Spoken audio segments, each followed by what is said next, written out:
So I've often said that the secret sauce for Manhattan Beach was actually created by the people that came before me. I mean, 30, 40 years before me. I was born on the South Shore of Long Island in a town called Freeport, New York. So I lived there until I was 12, and then unfortunately my father passed away at the age of 55, leaving my mom and 10 children. So many of my older brothers and sisters, I was the ninth of 10, and many of my older brothers and sisters had already, had left the home, and there were 4 that were left at home, and Mom and Dad had talked about retiring to Arizona. So Mom took the youngest 4 and moved us to Tucson, Arizona. And that's where I went to middle school, high school, ultimately the University of Arizona. And then I got my first job from the placement office there with AT&T, which was really the Google of its day. And I moved to their offices in Denver, Colorado. Spent 2 of the coldest winters of my life there. Decided it wasn't for me, and I went to California, couch surfed on my sister's couch in Diamond Bar, California. Got a job near downtown LA initially, but then one by the airport. And as a result of commuting back and forth to the far east part of Los Angeles, I stumbled across Manhattan Beach.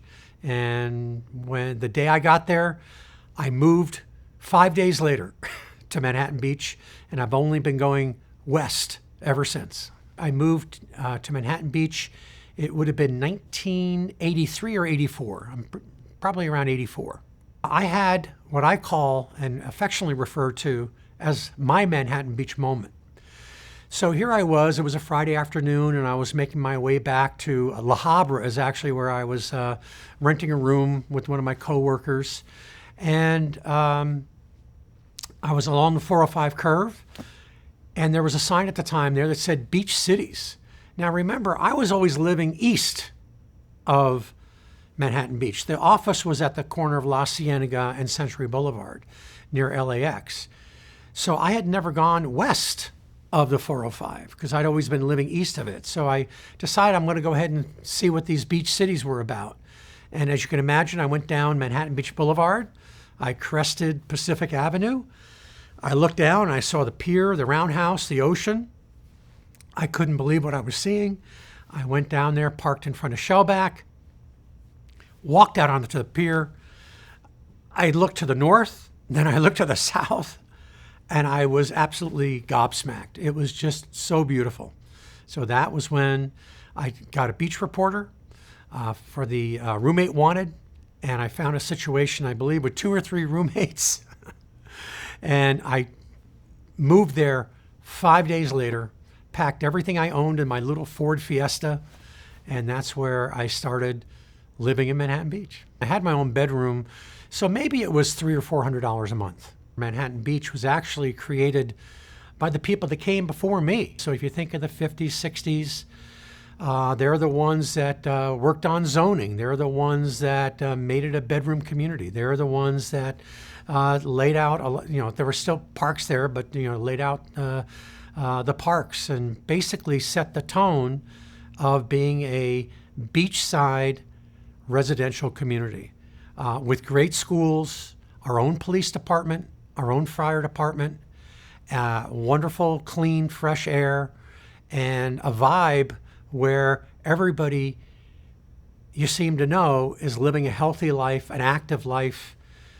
They're friendly, they're caring, they're kind. The service organizations are vital and key to what we enjoy here in Manhattan Beach, not only because they show how caring we are and giving and generous, they actually make a difference in the world. And when you make a difference in the world, that makes you a better and happier person. It can only help when you're talking to your friends, your neighbors. So you have these service organizations that raise money. They go outside of Manhattan Beach to find a need, and they fill that need. And that is just very gratifying.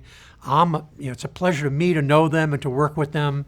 And when you come to Manhattan Beach, you can find a place. You can find friends. You can find a place that's safe and sharing and will allow you to be the best that you can be. Sounds like a army, sounds like an army ad, but I think that rings true. And you add to that, there are major benefactors like the Manhattan Beach Ed Foundation for our schools. They supplement the gaps in funding from Sacramento, and everybody's in there pitching, and we all want the same thing: a great place to live that's safe, to raise our children, and to live long lives. And that's really the secret sauce of Manhattan Beach.